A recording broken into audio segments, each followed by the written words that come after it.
pas que je suis un bon réalisateur, je dis j'ai fait un beau film. Ce que je suis certain, c'est que ce film m'a vraiment transformé. Combien le cinéma était important pour nous. Est-ce que les gens ont envie qu'on leur parle de la vie? Les cinéastes ont besoin qu'on s'intéresse à eux, vous le savez.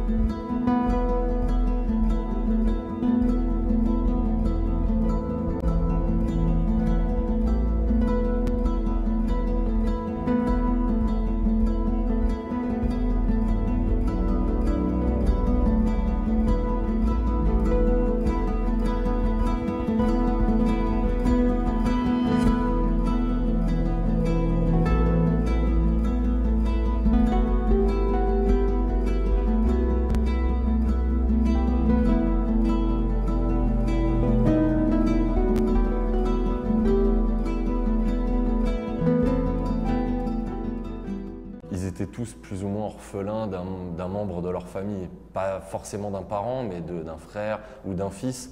Et que aussi le fait de les mettre ensemble dans cette quête commune, ça recréait un groupe dynamique un peu et où il pouvait y avoir l'écho que l'histoire de l'un faisait sur l'histoire de l'autre permettait aussi de prendre de la force pour chacun, je pense, et de recréer un peu un noyau qui leur permette d'avancer ensemble et de ne pas être seul dans cette quête, pas être isolé, quoi. On ne se connaît pas, pourtant nous sommes du même sang et portant le même nom. Enfin, pas vraiment. Je m'appelle Benoît Amblaine, mais je suis né Jean-François. C'était le 6 avril 1970, jour de votre accouchement. La naissance du projet est venue d'abord du film précédent qui était sur un gamin de 8 ans. Puis de fil en aiguille, on s'est rendu compte qu'on avait réuni différents bonhommes autour d'un gamin. Et qui avait bougé de manière complètement avec le cœur pour cet enfant. Et on s'est tous dit un peu au même moment, pourquoi ça n'a jamais été fait, pourquoi on ne ferait pas un film sur vous. Et voilà, forcément, ça a amené la complexité d'un homme après la simplicité d'un enfant, si on peut dire. Donc c'était une suite logique un peu aux travaux précédents. Et chacun aussi, on avait senti que chacun déjà avait envie de raconter avec sincérité le très mauvais de son passé comme le très bon, et qu'ils étaient tous dans une seconde partie de leur vie où ils aspiraient à un changement. Depuis 42 ans, je me demande, c'est quoi un homme? Aujourd'hui, je vais trouver ma mère et comprendre. Comprendre son abandon, accepter mon manque. Je suis devenu père sans avoir eu de parents.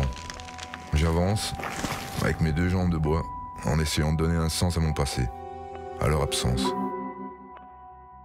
On parlait déjà de ce projet quand on était encore aux études. Donc moi j'ai rencontré Stan via son film de fin d'études. Et à ce moment-là déjà, il avait déjà rencontré, si ce n'est pas les 5, au moins 3 ou 4 des 5 personnages qui étaient prévus à la base dans le film. Et du coup, moi ça m'a tout de suite interpellé aussi. Et le fait est que en sortant des études, il a vraiment boosté ce projet dans le sens où il a écrit, il a cherché des gens qui pouvaient nous suivre, que ce soit des producteurs ou des gens qui sont dans le milieu. Et ça a permis de développer justement une deuxième phase d'écriture de dossier plus rigoureuse. La première session de tournage, c'était donc sur Jean-Luc. Et en fait, on a tout de suite monté un premier bout à bout de ce personnage-là, tout seul. Ce qui nous a permis de se rendre compte de certaines choses. Et aussi ce qui nous a permis de montrer à certaines personnes du milieu, voilà ce qu'on a comme matière, voilà vers où on va. Et c'est ça qui nous a permis de trouver des rives et qui nous suivent aussi, quoi. J'ai fait 2-3 trucs ce matin quand même. Ouais, l'intro sur Toto. Ouais. Intro sur Toto. J'avais que joué sur les photos et les gros plans. Et en fait, ici, je suis revenu parce que je trouvais qu'il y avait un truc assez fort dans ces plans de lettres, là, tu sais, où il réfléchit et où tu sens qu'il est... Du coup, je te remets juste la partie Toto. Pour voir si dans la foulée... C'est un long travail de discussion, même si j'aime pas trop ce terme, mais un peu de psychanalyse ou d'écoute plutôt, et qui les a aussi fait comprendre qu'ils avaient quelque chose à gagner de ce processus de film, et puis surtout retrouver la personne qu'il voulait retrouver. Donc c'était voilà. Et le fait de filmer aussi le processus, c'était une manière de montrer à la personne qu'ils avaient envie de retrouver tout le processus qu'ils ont accompli avant de la retrouver. Je suis né en 1969. Je n'ai traversé des tunnels, des ténèbres et des noirs. Quelle que soit la longueur des tunnels, ce qui compte, c'est de parler.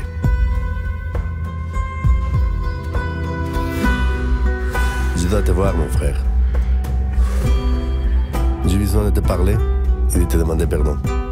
Beaucoup d'images qui ont été faites au début ne nous servent plus maintenant et on l'a su même avant de rentrer en montage qu'on n'utiliserait pas ça a priori, mais ça a été aussi une manière de faire un travail avec ces personnages, déjà de les mettre à l'aise avec l'image, de faire un vrai processus avec eux pour dire bon voilà, vous avez dit tout ce que vous avez voulu dire, on a utilisé, vous avez pu raconter les anecdotes, raconter les braquages, raconter tout ça. Maintenant, ça on dégage et on rentre chez vous et on rentre dans votre cœur ou dans votre esprit, mais de manière beaucoup plus intime. Et alors là, à partir de ce moment-là, donc ça a été un processus qui a vraiment fait bouger, mais on était déjà avec les producteurs, ça a été l'écriture de la lettre. Chacun, on a décidé avec chacun d'écrire une lettre qu'ils ont écrit eux-mêmes, que nous on a juste accompagné sur 4-5 mois en 3 étapes, et une lettre qui serait destinée à la personne qu'ils veulent retrouver.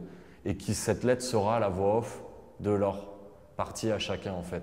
Donc c'est une voix qu'ils ont écrite eux-mêmes, qui permettait de montrer leur côté poétique aussi à chacun, puisqu'ils ont une vraie poésie en eux, qui n'avait jamais été dévoilée. Donc c'était aussi pour eux gratifiant de pouvoir montrer cet aspect-là de leur personnalité. Et puis c'est une manière aussi, avant tout, de s'adresser à la personne qui veut le retrouver, avec un vrai recul sur ce passé. Et puis c'est aussi pour le processus filmique, c'est aussi intégrer leur voix off qui soit la plus juste possible par rapport à ce qu'ils ont vécu dans le processus du film. Donc une lettre adressée à la personne qui veut le retrouver, je trouvais que c'était vraiment la chose qui permettait le rapport le plus juste à leur intimité. Je ne t'ai pas vu grandir. Seulement pendant 4 petites années.